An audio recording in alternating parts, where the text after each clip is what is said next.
Let's get some analysis on the recent developments now of the crisis from Francesco Rizzuto, who is a professor of European law at Liverpool Hope University in the UK, and he joins us live. Thank you so much, Professor, for being with us today. Now, during his speech in the Bundestag today, Zelensky urged support for his country's membership of NATO and the EU, but yesterday he said that he had no hopes of joining the alliance. What do you make of his remarks? Do you think that he still has some hope of joining the alliance? I think that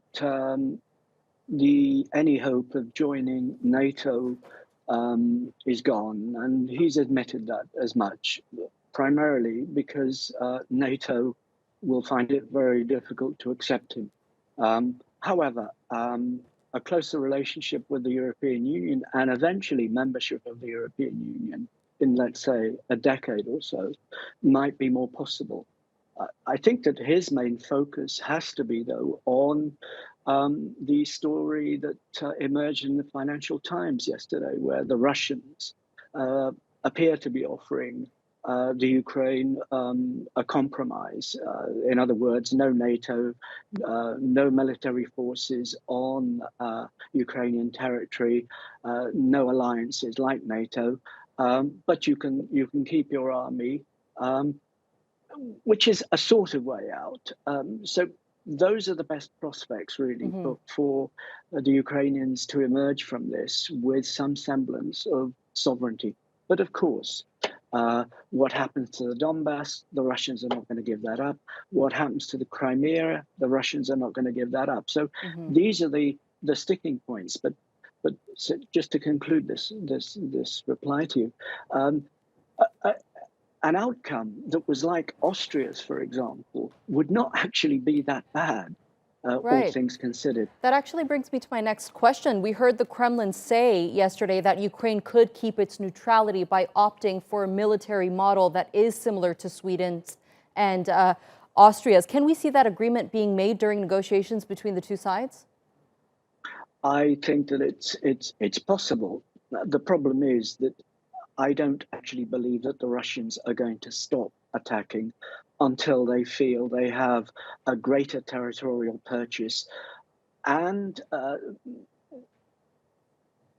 the fact that the Ukrainians will have to concede that the Donbass remains separate and that Crimea remains separate. So if you like, there's a possibility there, but it's difficult for the state that's been attacked, that has been bullied, to suddenly emerge all sweetness and light and how wonderful it is to have a great relationship again. So there are tough issues to resolve.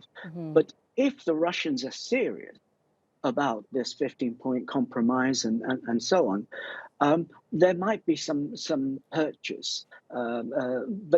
But listening to Zelensky, yes, he's a fine actor and a very brave man. There is no two ways about that. But I think that there has to be a little bit of consistency in the message.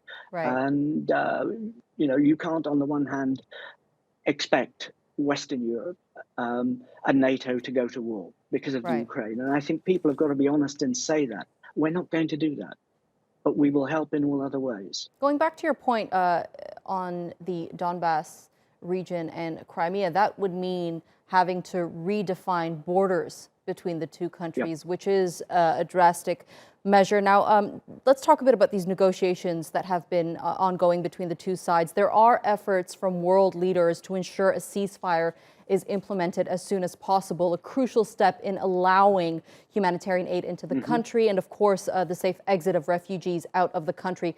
Do you think the efforts of these various countries, especially ones that have good relations with both sides, like Turkey, are paying off? Well, I think the important thing is that Turkey has emerged as a credible intermediary, along with Israel, but I think Turkey in particular.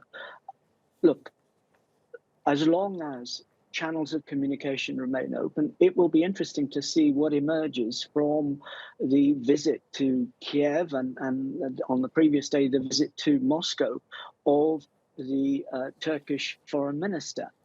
It seems that things are a little bit shrouded at the moment on that account. But, frankly, it's difficult to trust Putin. It's not difficult to understand his logic. He will carry on attacking, and he will start talking when he thinks it suits him. He's got himself into a corner here, and really, I think it's best to be pessimistic. In the sense that I don't think there's going to be a ceasefire in the next few days. I really don't, despite the best efforts of Turkey in particular, but also Israel. Unfortunately, we're stuck here until Mr. Putin has what he thinks is his pound of flesh, to use an analogy from Shakespeare, really, The Merchant of Venice. All right, Professor Francesco Rizzuto, it's always a pleasure speaking to you. Thank you so much for joining us here on the NewsHour.